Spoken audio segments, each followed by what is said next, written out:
आज अमेरिका सारे H1B visa India को देगा, हमें क्या मिला? निरी लड़ाई, जिहाद, तालिबान से लड़ाई, दुनिया से लड़ाई। आज जब मौका था अपने बच्चों की नस्लों को संवारने का, तो करो और रेडिकलाइज करो इन बच्चों को, और ठीक है जी, और रेडिकलाइज करो इन बच्चों को, और इनके पीछे पड़ो, ठीक है ना जी, इन बच्चों के और पीछे पड़ो, इनको और रेडिकलाइज करो, करो इनको, इन्हें गरीबां ਦੇ ਪਿੱਛੇ ਪੈ ਜਾਓ, ਠੀਕ ਹੈ ਨਾ। ਉਹ H1B ਵੀਜ਼ਾ ਲੈ ਜਾਣਗੇ ਤੇ ਤੁਸੀਂ ਨਿਰੀਆਂ ਰਾਮ ਕਹਾਣੀਆਂ, ਤੁਸੀਂ ਸਿਰਫ ਨੈਰੇਟਿव बनाओ आवाम के आगे, मैं लीडर हूं बड़ा, मैं याद रख, मैं भुट्टो बनना चाहता हूं। और यार भुट्टो तू बन नहीं, पहला इन्हें गरीबा मस्कीना का कर ला जिन्होंने जेड़े पासे लाया, जिन लोगों को आपने इस काम लगाया है, वो 72% वीजे लेके जा रहे हैं अमेरिका दे, H1B 72% वीजे 73% लेके जा रहे हैं इंडियंस, ਤੇ ਤੁਸੀਂ कहो हम 72,000 ट्वीट करेगा रोजाना डेली अमेरिका के खिलाफ।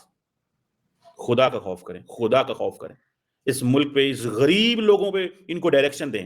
जो इस मुल्क में सबसे ज्यादा आज भी एज एन इंडिविजुअल, मैं आज भी सबसे बड़ा फर्ज जो समझता हूं वो ये है कि कोई शख्स किसी यंग बच्चे को एक अच्छी डायरेक्शन दे दे। मुझे कई दफा, मैं अमेरिका गया तो मैंने बहुत सारे पाकिस्तानियों से पूछा, भाई हमें H1B वीजा क्यों नहीं मिलता? उन्होंने कहा जनाब मिलता है, हमारे बंदे को नहीं होते। वो कहते हैं बल्कि हमें तो जल्दी मिल जाता है, बिकॉज हमारा वो ग्रीन कार्ड का प्रोसेस तेज होता है। इंडिया को वेट में खड़ा होना होता है, बिकॉज इतने इंडियंस होते हैं तो वो वेट लाइन उनकी बहुत ज्यादा है। पाकिस्तानियों की वेट लाइन कम है। ट्रम्प बड़े स्मार्ट आदमी है, वो उसने populist, right wing, conservative, ultra conservative, nationalist approach adopt करके, अमेरिका फर्स्ट अप्रोच अडॉप्ट करके वो पावर में आ गए हैं। अब वो एक तो वो कह रहे हैं कि हमने इलीगल लोगों को बाहर निकालना है, ठीक है जी, लेकिन ट्रम्प की साइड में कौन खड़ा हुआ है? एलॉन मस्क, जिसकी अपनी कंपनी है, एक्स उसकी कंपनी है। उसके बाद स्पेस के हवाले से वो इतना काम कर रहे हैं, तो वो जो स्पेस एक्स है, टेस्ला है, इन लोगों को कौन चलाएगा? अमेरिकन तो नहीं चला रहे, क्योंकि अमेरिकन के बारे में तो ये तासुर है कि वो तो घर में बैठ के पैसा ले रहे हैं आफ्टर कोविड। वो समझते हैं कि भाई हमें कोई काम करने की जरूरत नहीं है। तो ये जो विवेक रामास्वामी एंड एलॉन मस्क जो हैं, जो डिपार्टमेंट ऑफ गवर्नमेंट एफिशिएंसी चलाना चाहते हैं, वो कहते हैं कि हमें, वैसे तो उनका मकसद ये है कि वो they want to slash the size of the federal operations, but at the same time वो ये भी तो चाहेंगे ना कि भाई हम कुछ ना कुछ दूसरा काम भी करें।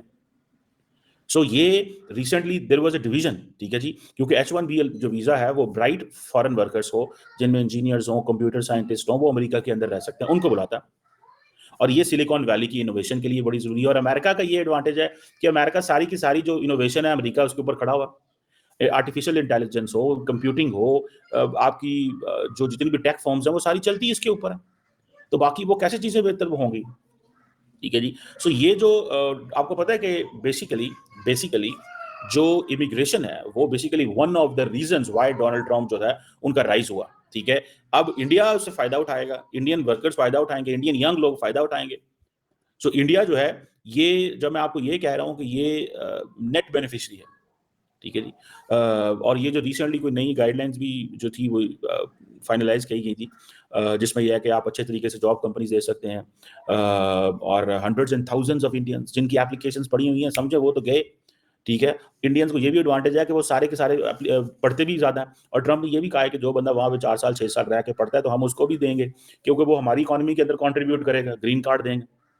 सो इंडिया ही इस सेक्शन से ज़्यादा फायदा उठाएगा, बिकॉज ये जो इंडियन स्टूडेंट जो वीज़ा होता है F1, सारे जो स्टूडेंट वीज़ा F1 होता है बेसिकली, वो उसको अपग्रेड कर देंगे। और ये जो एडजस्टमेंट है यूएस इकोनॉमी को, लेबर शॉर्टेज को, और इसमें मैं आपको बात बताऊं, US citizens and immigration services जो है वो कहती है कि हमें फायदा इस चीज से होगा कि अगर हम F1 वीजे को अपग्रेड कर दें, तो जो इस वक्त बड़ी तादाद में इंडियंस, लाखों की तादाद में एडमिशन ले रहे हैं वहां पे, तो समझे वो सारे के सारे अब नेक्स्ट सिटीजन होते जाएंगे अमेरिका के अंदर, बिकॉज ये उनको बंदे तो चाहिए, ठीक है जी। F1 वीजा जो है वही ट्रांसफर हो जाएगा टू H1B स्टेटस।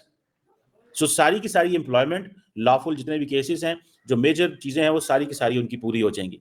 सो ये एक चीज जो है वो आपको इसको समझना चाहिए कि ये आपको पता है, ये जो H1B वीजा है बेसिकली अमेरिकी कांग्रेस ने 1990 में शुरू किया था, जिसमें temporary employment for foreign worker जो थी वो यूएस फॉर्म्स दे सकती हैं, लेकिन the logic behind is highly specialised knowledge होना चाहिए और मिनिमम बैचलर्स डिग्री होनी चाहिए। तो इंडियंस तो इसे समझें कि छाले मार रहे हैं। जो एनुअल कोटा है इसमें H1B वीजा का, वो 85,000 है। एनुअल कोटा कितना है? 85,000। और एनुअल कोटा को वो हर साल मैच करते हैं। सो जो 65,000 वो जिसे कहते हैं ना वो visas out of 85,000 H1B visa जो हैं वो ऑर्डिनरी कैप्स हैं, ऑर्डिनरी हैं। लेकिन जो बाकी 20,000 जो visas US advance masters degree है वो बड़ी नॉन प्रॉफिट और वो ले जाते हैं। और ये जैसे मैंने आपको बताया कि 2023 के अंदर 72.3% वीजा जो थे वो दिए गए थे। 72.3% वीजा जो थे वो इंडियंस को ग्रांट हुए थे। और हर साल जो यूएस इसके बाद मेरा ख्याल है चाइना को दिए गए थे। सो ये आप इससे अंदाजा लगा लें, ठीक है जी, कि ये कितनी बड़ी तादाद है। और ये मेरा ख्याल है कि जो पिछले साल गो कि इनको वैसे तो जो एनुअल कोटा है 85,000 है, लेकिन पिछले साल 3,86,000 जो वीजा H1B वीजा दिए गए, जिसमें 72% यानी कि लाखों की तादाद में ऐड हो रहे हैं भाई। और उनको तो एडवांटेज ही एडवांटेज है। सो ट्रंप ने बेसिकली एक वो जिसे कहते हैं ना एडवांटेज निकाल फायदा निकाल दिया इंडिया को। इंडिया आप करेगा मौजें, इंडिया आप करेगा राज उधर। राज कैसे होगा भाई? जब सारी कंपनीज में बैठे हुए होंगे, डिसीजन मेकिंग वो करेंगे, ठीक है। अगर आर्टिफिशियल इंटेलिजेंस का हेड उनको कोई नहीं मिला और उनको इंडियन ओरिजिन का लड़का लेना पड़ गया, तो आप देख लें, आपको देख लें उसी से क्या होगा, आप उसी से देख लें क्या होगा भाई साहब। तो मैं तो इससे समझ सकता हूँ कि जो फ्यूचर है, फ्यूचर सीधा सीधा वही है कि उन्होंने इस चीज़ का फैसला कर लिया हुआ है कि दुनिया में इस वक्त चाइनीज़ को वो ले नहीं सकते, इंडियंस के साथ उनकी लाइन सेट है, बात खत्म, झगड़ा मुक्का। चाइनीज़ को ले नहीं सकते, इंडियंस के साथ उनकी लाइन सेट है। और वो लाइन यही है कि आप फटाफट इंडियन यंग लड़के लड़कियों और पर्टिकुलरली सारे largely south of India, Kerala और इन इलाकों से आते हैं। और ट्रम्प साहब जो हैं वो उनकी तरक्की का राजी होना, वो उन्होंने कहना देखना, ठीक है जी, कि सारे के सारे देखो मैंने मेक अमेरिका ग्रेट अगेन कर दिया है, देखो मैं इतने लोग लेके आया हूँ। और ये उन्होंने कहना जी मैं क्वालिटी लेके आया हूँ, और क्वांटिटी में जो गैर जरूरी मैक्सिको से आए थे उनको बाहर निकाल दिया। सो ये चीज़ जो है, जो बाइडेन जो है, जिसने जिनके दौर में सबसे ज़्यादा इलीगल लोग अमेरिका में एंटर हुए। दोस्तों, पुरानी कहावत है कि गांव अभी बसा नहीं और फसाद पहले से शुरू हो गए। 20 जनवरी का वो दिन रहेगा जब डोनाल्ड ट्रंप शपथ लेंगे।